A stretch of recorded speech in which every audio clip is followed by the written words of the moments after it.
Professor Majumdar, Dr. Vijay Chaudhary, and friends. I realize in hindsight that 53 years ago I barely missed meeting Dr. Dilip Mahalanabis. We all know now that he tried his oral rehydration solution first in the Bengal camp in 1971. Would you believe that I was there as a medical student volunteer? I had just completed my second MBBS examination and the war broke. So I registered my name as a volunteer and I came to serve in the refugee camp and I was placed in Bengal camp. So when he was introducing this pioneering research, I was there, but I failed to meet him. But then look how science spreads. In 1973, there was a huge famine in Maharashtra. Now I had completed my MBBS and I volunteered to work in that famine. So I was sent to a district in Maharashtra called Bide district in Marathwada. Now there used to be large number of labor camps in which people were working hard. And out of camp of 3,000 or 4,000, at least 10% always had diarrhea. And as a young doctor, at that time we all believed that the intravenous solution was necessary for treating diarrhea. So we had problem. There was no enough saline bottles or no intravenous fluid. One PSC medical officer, of all the persons, a PSC medical officer told us that he has heard from somewhere that you can treat cholera and diarrhea by giving oral solution. Unbelievable. But as we all know now, that was the contribution of Dr. Mahalnabis. What he discovered in 1971 traveled to the distant districts of Maharashtra by 1973. That is the power of science. And so what he did, we all, the whole world owes it to Dr. Dilip Mahalanabis and Richard Cash for developing this new simplified method. Simplified, low cost, effective, and something which can be given in the hands of the people. So empowering the people. Most of the medical discoveries, technologies, they actually disempower people. They make people more and more dependent, while ORS is a revolutionary technique. That's why the Lancet in its editorial said that this is probably the most important research of the 20th century. And it must be, because it saved millions of lives. I have always been consider myself very fortunate that Richard Cash has been my personal friend for the past 20 years. So with this oration, you give me opportunity to follow. I'm told that the last year, previous year, Richard gave first Mahalnabis Oration. So I'm very honored. So thank you, Dr. Vijay Chaudhary and Dr. Majumdar, that you invited me to pay my tribute to Dr. Mahalnabis. I also wish to share with you today, in the spirit of the great research that he did, Dr. Mahalnabis did, translating basic science in a simplified form to save lives in large number. That's in a nutshell his contribution has been. So in the same spirit, I intend to share with you some stories. And then some reflections, some ideas which come into my mind about research. I have titled my talk today as Research with the People. And what I intend, as I said, to tell you a story, then journey of 3 research studies, and then do a little reflection on that. Now, you may recognize this place or you may not. This is Mahatma Gandhi's Sevagram Ashram. This is Bapu Kuti. My childhood really, I studied in the school started by Gandhi just 100 feet away from this Bapu Kuti. But Gandhi's influence on my life started even before my birth. In 1947, my father, who was a freedom fighter and professor of economics, he was to be sent by Government of India for going to the US and studying economics further, to come back and work in finance ministry. So his travel documents were made. He got his PhD admission. 1 week before his scheduled departure, he went to seek Mahatma Gandhi's blessings. The old man was sitting in this hut. He was writing something. My father, who was 28-year-old at that time, bowed to him and said, Bapu, I am going to the US. I seek your blessings. So Gandhi looked at him for a few seconds and then uttered a single sentence. He said, अर्थशास्त्र सीखना है तो America के बजाय भारत के देहातों में जाओ. If you want to study economics, instead of going to the US, go to the villages of India. And would you believe that this one sentence, my father came right outside this Bapu Kuti, he tore away his admission papers, fellowship papers. And within 1 month, he went to live in a village with my mother and with his students of economics to learn economics by living in village and working like a farmer. I was born when my parents were in that village. And as I said, subsequently I studied in the school started by Mahatma Gandhi. So several years, 40 years later, when Rani, my wife, and I returned from the Johns Hopkins, these Gandhi's words were still echoing in our ears. Bharat ke dehaton mein jao. And so we decided that we were not needed elsewhere, probably which is the place which probably needed us the most, and that's why we selected Gadchiroli. Now, Gadchiroli, you may have sometimes heard this name because Naxalite movement was active there. So we are more known, we are more infamous because of the violence, because of Naxalite movement. But Gadchiroli is the poorest district of Maharashtra, nearly 1,000 kilometers away from Mumbai, bordering with the Bastar area of the Chhattisgarh. Dense forest, 76% of the surface area is dense forest. There are 1,600 villages, small tribal hamlets and villages scattered in the terrain. Gond tribe constitutes nearly 40% of the population. Primitive paddy cultivation is the only occupation, and the rest of the time they collect various forest produce and survive on that. You can see this tribal woman collected mahua flowers. When we went there, transport was very rudimentary, and this is how sick women, sick children were also had to be transported. And occasionally you heard bomb blasts and the vehicles destroyed because of Naxalite movement. This is how Gadchiroli was in 1986 when we went there. And a local trader was very kind. Gadchiroli was a village, a Gram Panchayat. So he gave us this godown.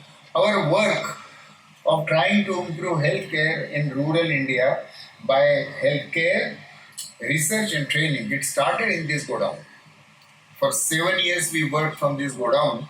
Today we have our campus, we call it Shodhagram, where nearly 150 of our colleagues, we all live surrounded by tribal villages. This is located in a dense forest. And from here, we provide healthcare to local people and research for India, and if sometimes we are lucky, good for the world.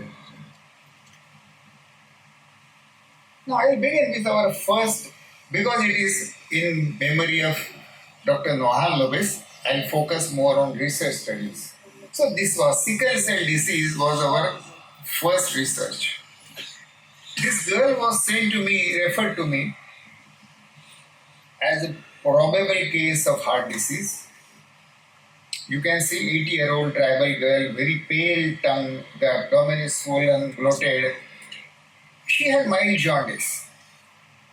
So I suspected that this is not probably a heart disease and suspected sickle. Till then, no case had ever been reported from Gadcholi. So we became the first to report sickle cell disease in Gadchiroli. Now, look, nearly 38 years ago, young doctor having come back from the US. So you are really steeped in the American culture. And so my first impulse was, I have got the first case of the district, must be reported.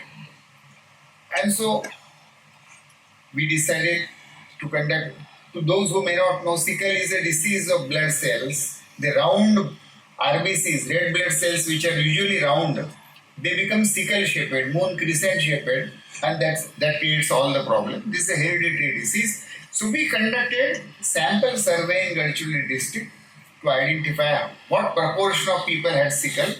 Blood samples were taken and findings were released. The minister was very pleased. The minister announced that search had found out this disease within 1 year of coming to Gadchiroli. So we will start a tribal medical research center in Gadchiroli to tackle the problem of sickle cell disease. Nothing happened. Maharashtra government gave me an award. This study was published in research journal, but no action. So we went back to tribal village chiefs, village leaders, tribal elders and said, look, sickle cell we found in you, but government is not doing anything. So raise your voice, demand.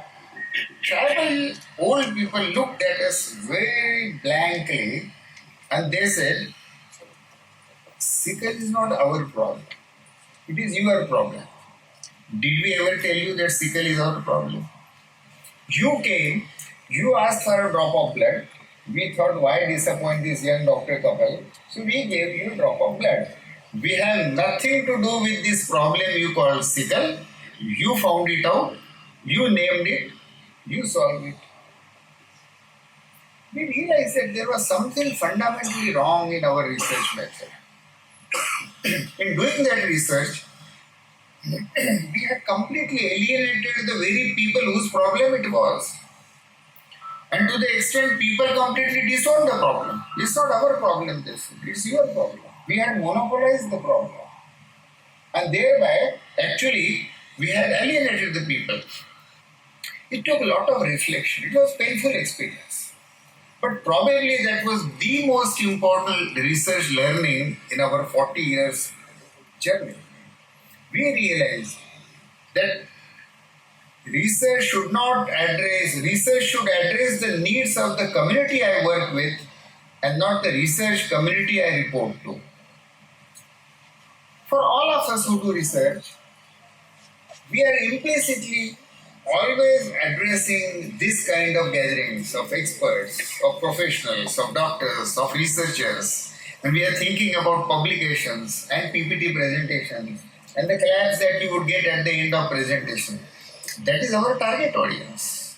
We forget that actually my research should be addressing the tribal people whose problem I am working on. But this is how most often we do research, and so we decided hereafter we will not do any research with the people of Gadchiroli which doesn't help them.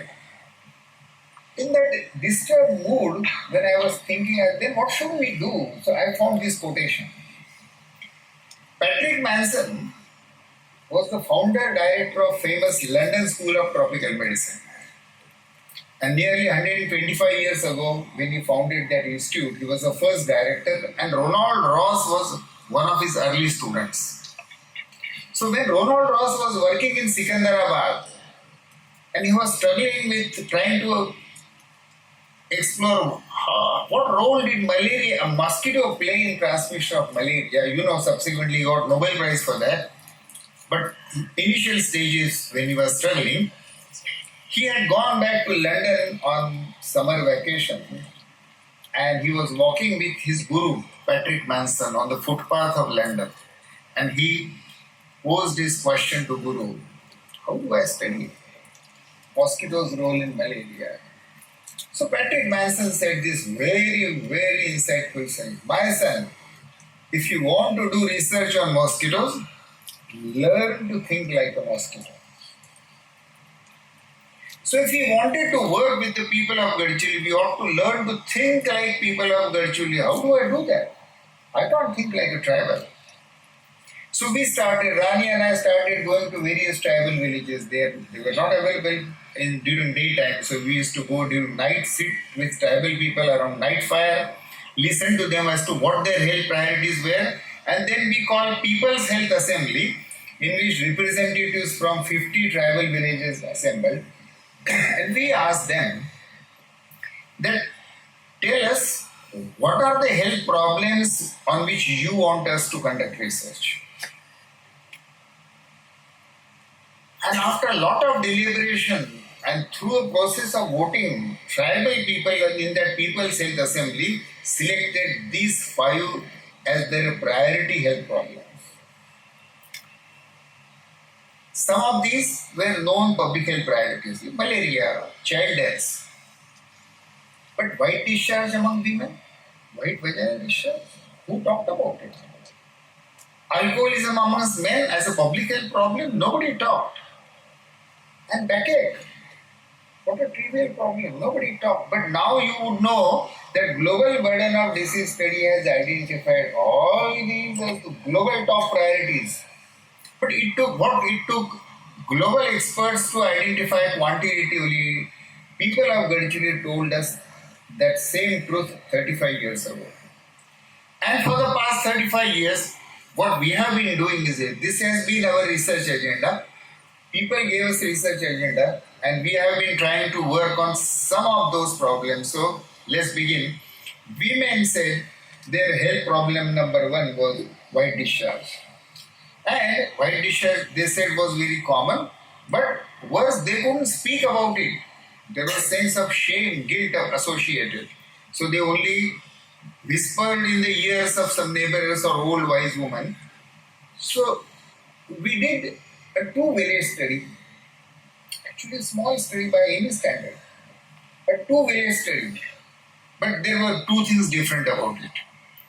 A, this was study about prevalence of gynecological problem, any gynecological problem in rural women. Everybody used to talk about family planning and cervical cancer. We did this study of white discharge and gynecological problem in rural women, and secondly, it was not a clinic. It was a population-based study, so every woman in the village was eligible to participate. So with this population-based prevalence study, what we found that prevalence of gynecological disease amongst rural women was 92%. Practically every rural woman had one or other gynecological problem. Infectious contributed half of that burden, and only 7% of women had received care. Now, this study was immediately published by the Lancet. It attracted global attention of the people and policymakers working in the field of family planning and women's health. And there are occasions when if you come up with the right kind of evidence, it suddenly makes impact much beyond your size. And so this study became one of the main evidence and change maker where at the ICPD, International Conference on Population Development in Cairo, where population policy switched globally from contraceptives to reproductive health of women. And this study contributed a piece of major evidence for that. So 2-village study, very small study by any standard, but as I mentioned, the 2 special features, and they were all in response to what women complained to us. Second problem that people said, our children die. Can you do something about it?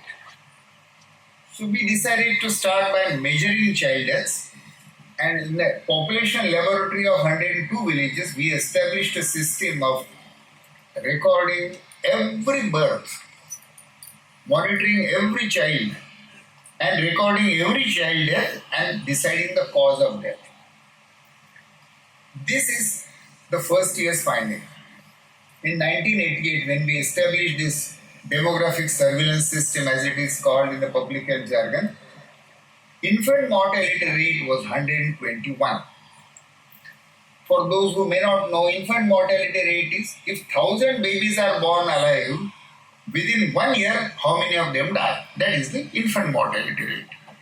So if 1000 babies were born in Gadchiroli, 121 died by the end of first year itself. By the end of fifth year, about 200 died. It was very high by any standards. At that time, Kerala's IMR was 11 and the US IMR was 6 and Japan's IMR was 4. And the main cause of child death we found was pneumonia.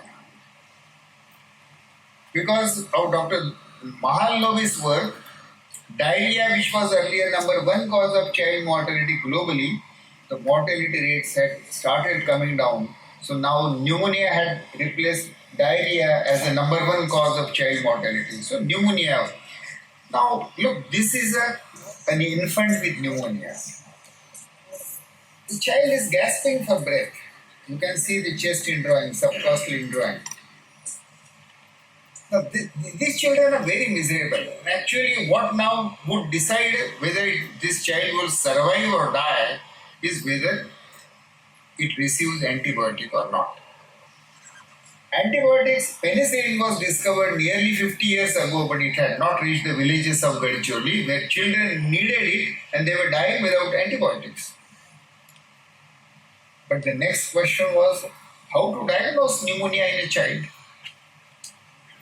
Cough is not enough sign, symptom, because children keep on coughing. Children every year on an average get 6 episodes of upper respiratory infection, which don't need antibiotics. So how will you know which cough is upper respiratory infection and which is lower infection or pneumonia that needs antibiotic?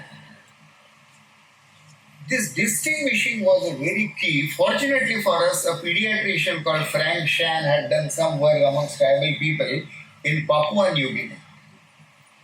And based on his publication, we developed this simple criteria that if a child with cough in the age group of 0 to 2 months, respiratory rate more than 60, it was pneumonia. And in 2 to 12 months infants, the rate of 50 to 59 was pneumonia. And the evidence came from Frank Shan's study. Now still the question, who would give this care, antibiotic? Who will diagnose antibiotics in villages? Doctors will reach every village, to every child. And so along with community health worker, we decided to train illiterate DIs also to diagnose pneumonia. But DIs could not count more than 10. So how do you enable them to diagnose pneumonia? So I developed this equipment which I called breath counter. You can see on one side there is a sand timer, 1 minute sand timer. And there are 2 rows, one for 0 to 2 months baby and other row for 2 to 12 months old baby. And depending on the row there are beads. When the DI sees a child with cough and ill, she should count respiratory rate by turning this upside down so that the sand starts passing. The sand would completely pass in 1 minute. So before the sand is passed, she would measure breaths 1, 2, 3, 4, 10, would move 1 bead. Again 1, 2, 3, 4. For every 10 breaths, she would move 1 bead. If the red bead is moved before the sand has passed, that is pneumonia. She doesn't know what is 40, what is 50, what is 56, what is 50. She can't count. But she doesn't have to count. Using this breath counter, we compared study in the same patient population, children with cough. Guys made diagnosis and I made diagnosis using stethoscope. Their diagnosis matched my diagnosis of pneumonia in 82% cases.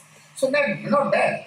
An illiterate woman can also be turned 82% diagnostician for childhood pneumonia. And then here is one guy from a village called Bodli. And we trained, apart from guys, we trained literate community health workers to actually count respiratory rate, diagnose pneumonia, treat with antibiotic, and follow up the baby. Case fatality in childhood pneumonia, which was 13.5%, after we introduced this treatment, case fatality within 2 years fell down to less than 1%. And then this was introduced in 1988. 36 years later, even till today, we have kept record of every childhood pneumonia treated by community health workers. Nearly 15,000 episodes of childhood pneumonia have been treated, and the case fatality is persistently less than 0.5%. We conducted the field trial and control area, intervention area, classical research field trial, and in which, in the intervention area, pneumonia mortality, infant mortality reduced from 121, which as I showed you was the baseline, from 121 to 76. Within 2 years, IMR reduced by nearly one-third. The Lancet published this as the first controlled field trial in the world to show that pneumonia mortality in developing countries can be reduced. Now, pneumonia used to kill at that time 5 million children every year globally. So after the diarrheal disease control program, the next frontier was pneumonia mortality in children. And so in 1994, a global ARI conference was organized in Washington, and a global resolution was passed about developing an international program to reduce pneumonia mortality, and the intervention selected that. One of that was the case management of pneumonia approach, proven to be effective in Gadchiroli. Now pneumonia mortality reduced, thank God. But the remaining child mortality was mostly amongst neonates. Neonate is 0 to 1 month period. The babies during neonatal period are very fragile, very delicate human beings with the highest risk of death. And they don't tell you that they are sick. They either cry or they become quiet and die. There is nothing in between. And every year in India, 26 million babies are born.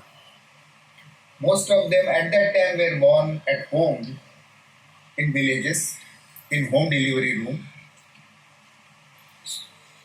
And so we decided to visit such rooms, and we found that home delivery rooms were pathetic condition. You can see this photograph taken from Murza. This mother who has delivered is still there, emaciated, pale. This old woman who might be Dai or grandmother is giving bath. This baby is naked, so baby will become hypothermic. And you see this cow dung plastered floor and those dusty soles few inches away from the bare body of the neonate. So billions of bacteria teeming in that cow dung plastered floor. So no surprise that many of these babies became hypoglycemic, hypothermic, infected with newborn sepsis and died. When they became sick, and many of them did, standard WHO guidelines were that sick newborn is a very difficult case to handle. Nobody should touch it. Baby should be straightway sent to hospital. Now the nearest hospital in Gadchiroli was 150 kilometers away. And traditions did not allow these postpartum women who had just delivered, they were not permitted to leave that home delivery room for 12 days. So even if baby was sick, they couldn't be taken out. And even if they were taken out, where they will be taken to? 150 kilometers. Which ordinary poor man or woman or family can take mother and baby 150 kilometers away? So hospitals existed, but they were too far, too costly, inaccessible. And that's why this nearly 1.5 million child mortality in Maharashtra, out of which major component, in India, out of which major component was newborn mortality. So babies were dying in that home delivery room because they were kept there for next 2 weeks, and that was the highest mortality period. What do we do? We face the same problem, same dilemma which Dr. Mahalnabis faced in Bengal camp. What do I do? People are dying with cholera. People need fluid, but intravenous fluid is not available. And the international standards and medical standards don't permit me to do anything else. When the Chinese first Congress met in 1951 to chart their path, their policy of health care for China, this was the guiding principle that they selected. How far a mother on foot can walk with a sick baby in her arms? Healthcare must be available within that distance. This is a beautiful definition. Not kilometers, not population density. How much that mother can walk on the foot, because that is the reality. Now, healthcare was not available within that distance, especially for the newborn. So we decided that if these mothers and babies cannot come to hospital, medical science must go where the babies were. The babies were in that home delivery room in huts, 26 million huts of India. So we must develop a method by which we could reach 26 million huts in India. Who would be able to do? Obviously, not doctors. Doctors were not there in villages. So we devised this new method of home-based newborn care. In a way, bypassing WHO's advice of hospitalization, we said care will be given at home and planned a controlled field trial with 2 years of baseline and 3 years of intervention. 39 intervention villages, 47 control villages where regular government program continued. In 39 villages, we introduced home-based newborn care. Who would provide home-based newborn care? She is Kajubai. Kajubai is from a village called Ambetola. Seventh failed woman, a Dalit woman, but has spark, wanted to do something in her village. So we selected from 39 intervention village, one woman per village. So these 39 women selected from these 39 villages, we call them Arogya Doot. They became our village neonatologists. And through a 36 days program, we trained them to perform the essential tasks required for delivering newborn care at home. These tasks involved giving health education to mothers, making home visits, attending home delivery, giving immediate care after birth, then making subsequent home visits, inquiring mother about the health of the baby, inquiring about certain symptoms, weighing temperature, weighing body weight of the baby, recording all these, and if there were signs and symptoms suggestive of infection, treat it. So here, community health workers are learning how to give health education to mother. Here they are learning how to revive an asphyxiated baby.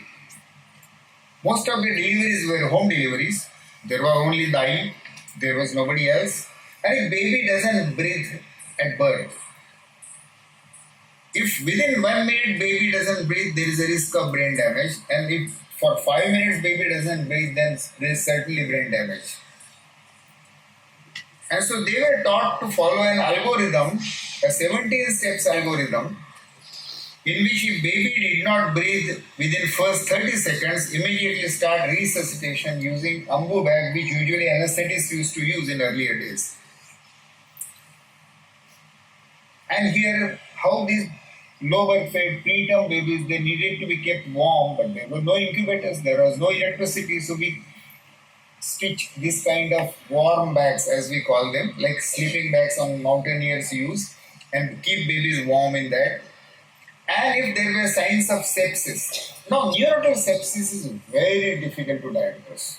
Not difficult not only to Abhay Bang, but even the neonatologist in Boston. Boston is the Makkah of neonatology for world over. All textbooks originate from Boston. Even the neonatologists in Boston find it very difficult because it's very elusive and newborn doesn't tell you anything. So we developed simple clinical algorithm based on what these symptoms are and what mother says and what community health worker could examine. And there were 8 criteria which we subsequently published in international journal. How to diagnose neonatal sepsis using simple clinical criteria. And community health workers were trained to diagnose neonatal sepsis, and if family was unwilling to go to hospital, which most of the families were unwilling, treat with antibiotics. Now look at the impact. I am cutting short several things, but look at the impact. The outcome measure was newborn mortality rate, NMR as it is called. 1,000 babies born, how many die within first 1 month? So when we began this trial in 93-95 baseline, the newborn mortality rate was around 60. And that was our outcome which we wanted. We had hypothesized that with our home-based newborn care intervention, newborn mortality would reduce 25%. So the yellow line that you see is the control area. 47 villages in the government program area where we did not intervene, but we only recorded child deaths by way of annual survey. So how many children died and how many neonates died in that area. So you can see that NMR was around 60, and with some random fluctuation, it essentially remained at 60 for nearly 10 years. And that really represents that NMR all over India in rural areas, nothing happened for 10 years. The blue line is the intervention area NMR, and intervention after 93-95 baseline when NMR was 62, home-based newborn care was introduced, and very rapidly NMR fell. By the end of the 3 year, by the end of 1998, which was our field trial period, it reduced by 62%. Then research was over and we have continued that as a service program, and the NMR in the intervention 39 villages have continued to remain low.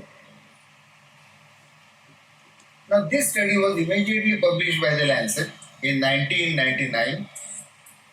Along with that, we also found that now the IMR, you remember, NMR is mortality rate up to 28 days of life. IMR is mortality up to 1 year of life.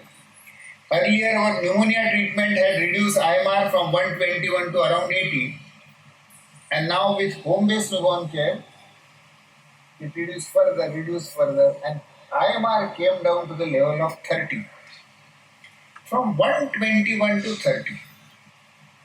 We in the field of social medicine used to talk that unless poverty is removed, unless inequality, and several other unless, socio-economic, child mortality cannot be reduced. And here, virtually remained poor, it remained remote, it remained as backward as it was, no modern access to healthcare, much access to healthcare, and still with these two simple interventions introduced by way of a community health worker in each village, you make health knowledge and healthcare available in the village, and it reduced IMR from 121 to 30. In 2003, when we reached 30, mere coincidence, but Government of India formulated its national health policy in 2003, and in 2003, Government of India decided that as the national goal to reduce IMR to the level of 30 in the next 15 years, in 39 villages of Gadchiri, that goal had already been achieved. Who did this miracle? These 4 women. The 2 women in the center are grandmother and mother who are holding those preterm babies. On this side, the woman in the red sari, old woman, is traditional birth attendant. And on the other end is our trained community health worker, Arogya Doot, Sujata. Now these 4 together constitute a team, and they can provide care to mother and newborn baby, which can reduce IMR as we saw to the level of 30. Now look at them a little more carefully.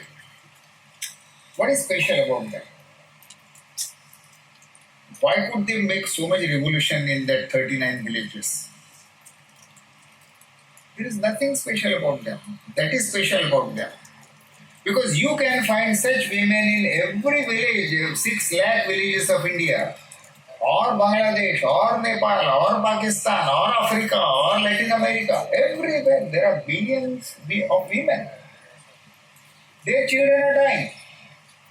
We don't transfer that power, science power, and give it into their hand and we say, no, no, no, we neonatologists, we pediatricians, we doctors, we hospitals are only entitled to provide proper care. But we won't go there. Let them die. But we won't go there. But transfer the power of science to these women.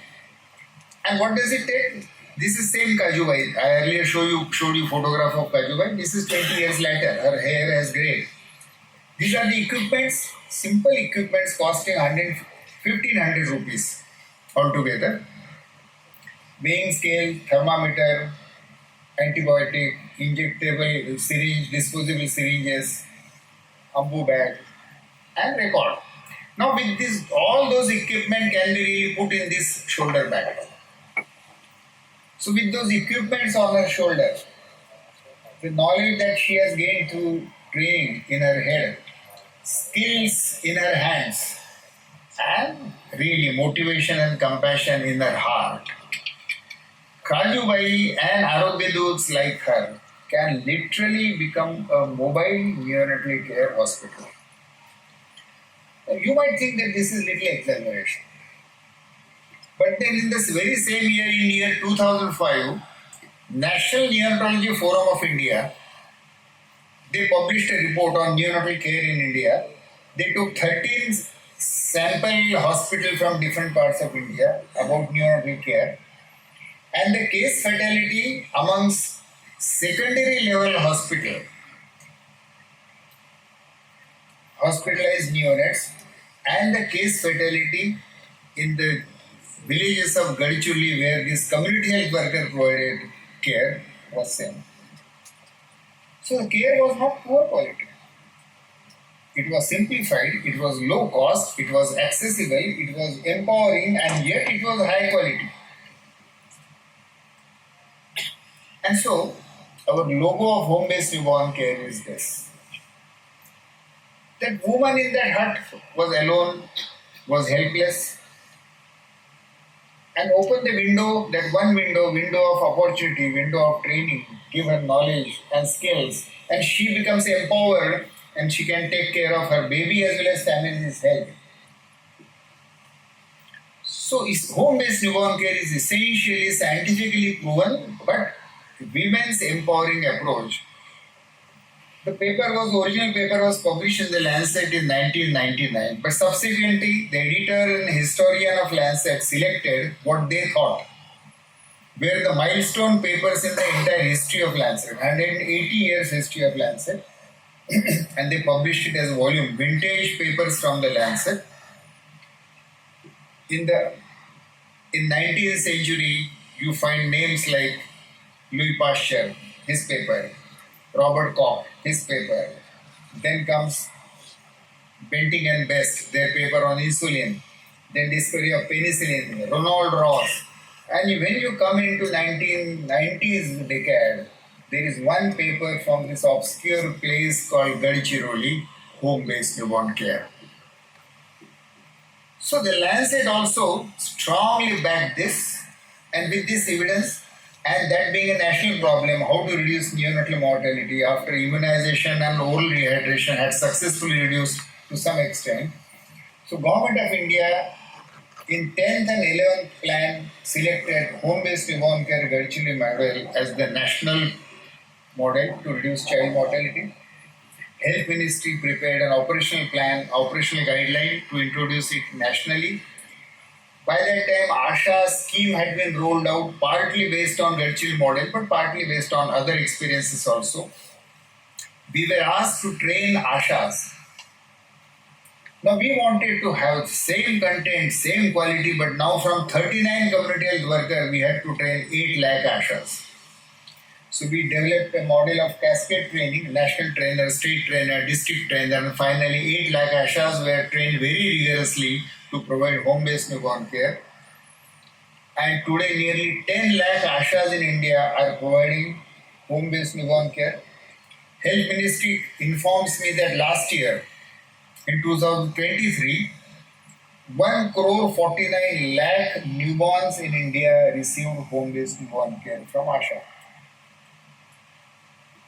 It has spread now to all states of India except Kerala and Tamil Nadu, where IMR was already very low, so they really didn't need home-based newborn care. But then it spread to Bangladesh, to Nepal, to Pakistan, to several countries in Africa. Actually, current WHO Director General, Dr. Tedros, he was earlier Health Minister of Ethiopia. So when he heard about this, that in Gadchiroli, some small NGO has developed method of reducing pneumonia mortality and newborn mortality, he sent two delegations from Ethiopia. First, to really see that is it truth or just a bluff. And then second time he sent a batch of senior pediatricians and doctors and health planners to be trained to plan and deliver home-based newborn care in Ethiopia. Today, because and 2 years ago, when the Prime Minister was talking on probably Man Ki Baat or some other program, he was addressing the Ashas in India. A question was asked by him, and at that time Ashas from Jharkhand. There they are called Sahiya. Ashas are called Sahiya in Jharkhand. So Ashas from Jharkhand showed him that how Ashas, these Sahiyas in Jharkhand, were trained to use ambu bag and resuscitate the baby. And one Asha told the story of how did she resuscitate an asphyxiated baby. And Prime Minister, of course, very naturally, he applauded her, appreciated her. And then subsequently, WHO, UNICEF, USAID, Save the Children, they made a global resolution that if hospital care is not available, home-based newborn care should be provided. So from Gadchiroli to global, we saw 3 examples. The gynecological study, a small prevalence study. Then the pneumonia management, a controlled field trial, but with a small simplified device. And home-based newborn care. And all 3 of them, currently home-based newborn care by that name or in several other names, but is currently being used in 80 countries worldwide. So from Gadchiroli to global, 3 times these things spread. And now new priorities have emerged. So non-communicable diseases are becoming prevalent in Gadchiroli also. So we are working with the same approach. Identify priority in consultation with the people and then develop a research approach. So we are working on these issues. So the work continues. Now the question I am going to do some little reflection.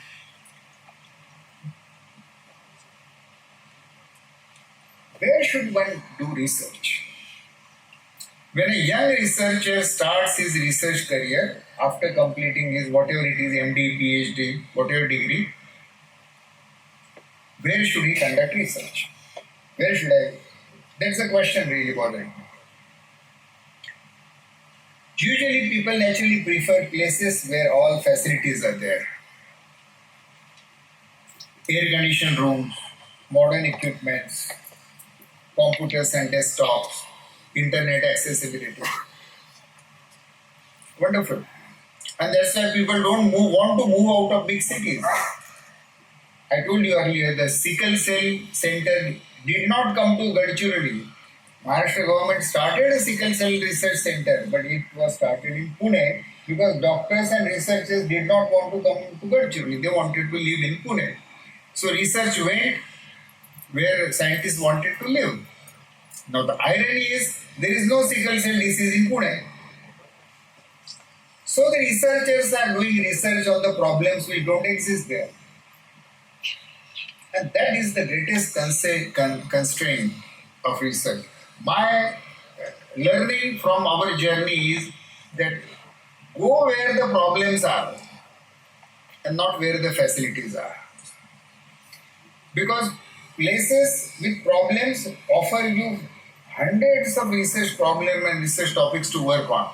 While places with facilities have no problem to be solved. There you become a problem. Then you stand in a queue with your application in your hand, मुझे भी यहाँ जगह दे दो. वहाँ जगह नहीं मिली तो you get disappointed. वहाँ जगह मिल गई तो your boss gets disappointed because he doesn't know what problem to be given. All PhD guides and MD guides I have seen, their biggest problem is they don't know what research problem should be given for research. So better go where the problems are waiting for you, rather than where there are no problems, where you become a problem. Second is, how should I identify research problem? How should I identify research topic? Usual practice that we all of us follow is, we look in the research journal.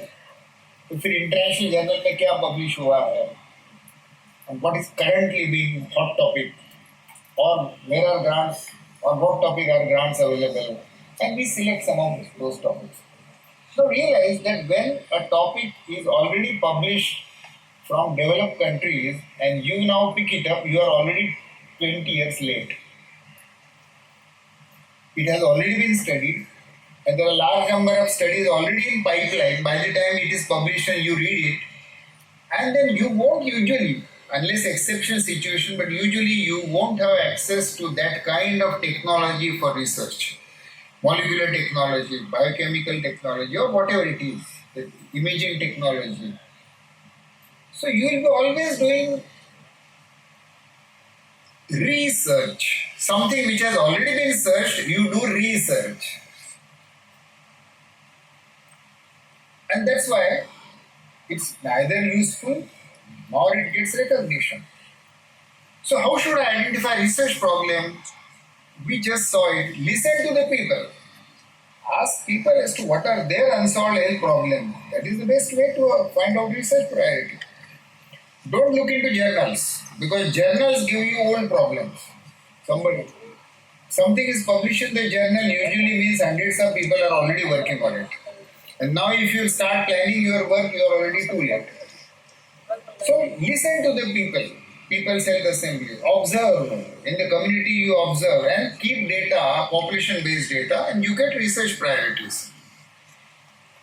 How should I conduct the research?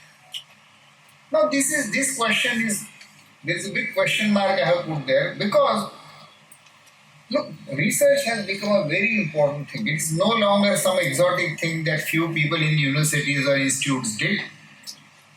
Now the global wealth follows knowledge. Earlier, wealth used to run in the families. Tata की well चल रही है, टाटा की है, बिरला की है, चल रही, बिरला की चल रही है, वो तो अभी भी चल रही है. But if you look at the top richest people in the world now, most of them have become rich in their own lifetime. Bill Gates, Mark Zuckerberg, Bezos, Elon Musk, they were nobody. Just 40 years ago, they were nobody. They did some technological breakthrough. It is the new knowledge, it is the research that really made them global richest persons. So now, knowledge is a new wealth. It generates wealth. It decides where wealth would go. So how research is conducted determines who will become wealthy. So research no longer is merely some intellectual patent or publication. Research decides where the global wealth will go. And if currently research is done by few researchers, the researcher gets grant, researchers get publication, researcher gets credit, career growth. What about the people on whom research is conducted? So this is an ethical dilemma as to how should I conduct research so that I don't really do ethical violation. Many of you might remember this very, very tragic photograph. It was selected as the best photograph of the year globally. It received Pulitzer Award of 1994. Kevin Carter was the photographer, and it appeared on the annual issue of the Newsweek as the photograph of the year. This is about famine in, if I remember right, Ethiopia.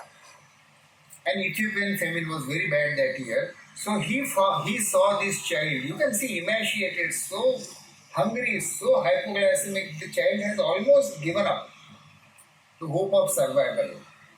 And a vulture is waiting there for that child to die.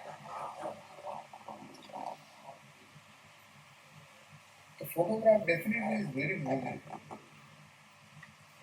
But this photographer who received international acclaim and awards for that, after 6 months he committed suicide. I took the photograph, I received the fame and award. What happened to that child? And so the researchers need to ask the same question which need to ask to ourselves. I receive publications, I receive awards, I receive grants, I receive career growth, but what about the people? What do they receive?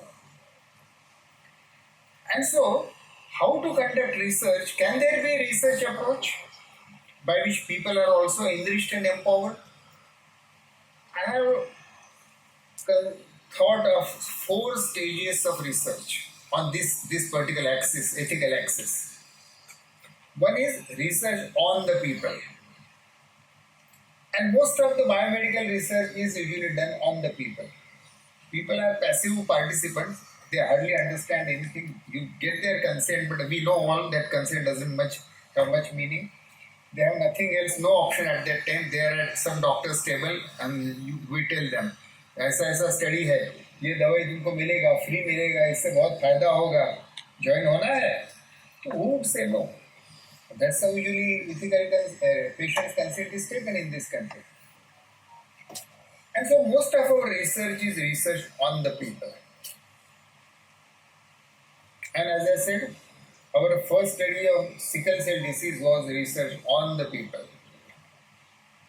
But we learned that next stage could be research for the people. And a lot of public health research is research for the people. There the purpose of research is not merely publication but to solve a problem.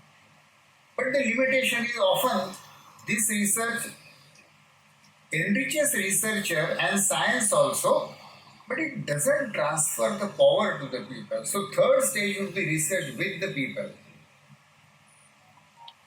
And finally, and I know this is merely a dream right now, but someday it will materialize, research by the people.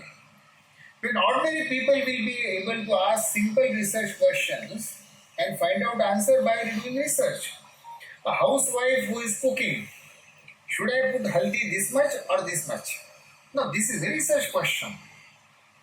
And with the access to internet and apps and mobile phone, any Indian, any farmer, any housewife should be able to really convert that into a small research project and should be able to conduct it. Because these are issues of their life and death. Haldi, how much haldi to put is an important question for her family, her family's diet. So a stage would come hopefully where people will be able to do research on their own health issues. So research on the people, prevalent, research for the people, better, research with the people, much better, and research by the people, a future possibility. How do we define research with the people? Because currently I think we are somewhere at the stage of research with the people, that people should need it.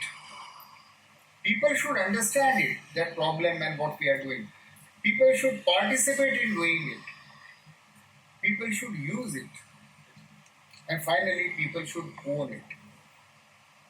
If that happens, it could be called research with the people.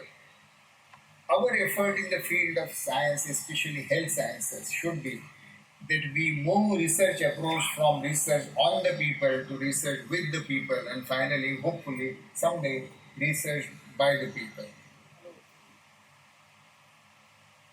We are still exploring. This is my organization Search and its logo. We are doing exploration in Gadichurli, but with the intent that it will be useful for whole of India and whole of world sometimes. Now, to end, I am really very honored that you invited me to give this oration, which is in the memory of a great pioneer like Dilip Mahalanabis, who influenced millions and millions of lives. And people like Ronald Ross, Jagdish Chandra Bose, P.C. Ray, C. Gopalan, Dilip Mahalanabis, and Richard Cash. These are our these are the pioneers. They are our predecessors, and they are our inspiration. The example and the memory of Dr. Dilip Mahalanabis should inspire many of us to try to find out solutions which empower people and save people's lives. Thank you so much.